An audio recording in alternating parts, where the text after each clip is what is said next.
ಪಂಚಶತ್ತಮ ದಿನದಂದು ಏನಾಯಿತು? ಯೇಸು ಪುನರುತ್ಥಾನವಾದ 50 ದಿನಗಳ ನಂತರ ಶಿಷ್ಯರು ಮಾತೆ ಮರಿಯಮ್ಮನೊಂದಿಗೆ ಪ್ರಾರ್ಥನೆಯಲ್ಲಿ ಸೇರಿದ್ದರು. ಆ ಕ್ಷಣದಲ್ಲಿ ಬಲವಾದ ಗಾಳಿಯಂತಹ ಮಹಾ ಶಬ್ದವು ಆ ಮನೆಯನ್ನು ತುಂಬಿತು. ಅಗ್ನಿಯ ನಾಲಿಗೆಯಂತೆ ಜ್ವಾಲೆಗಳು ಕಾಣಿಸಿಕೊಂಡವು ಮತ್ತು ಅವರು ಪವಿತ್ರ ಆತ್ಮನಿಂದ ತುಂಬಲ್ಪಟ್ಟರು. ಅವರು ಅನೇಕ ಭಾಷೆಗಳಲ್ಲಿ ಮಾತನಾಡಲು ಆರಂಭಿಸಿದರು.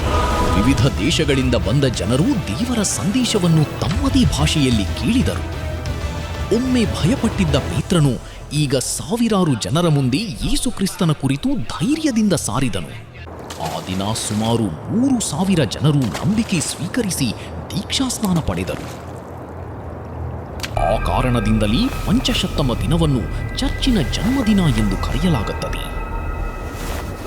ಇನ್ನಷ್ಟು ಭಕ್ತಿಪೂರ್ಣ ವಿಡಿಯೋಗಳಿಗಾಗಿ ದಿವ್ಯವಾಣಿ ಲೈವ್ ಯೂಟ್ಯೂಬ್ ಚಾನೆಲ್ಗೆ ಈಗಲೇ ಸಬ್ಸ್ಕ್ರೈಬ್ ಮಾಡಿ.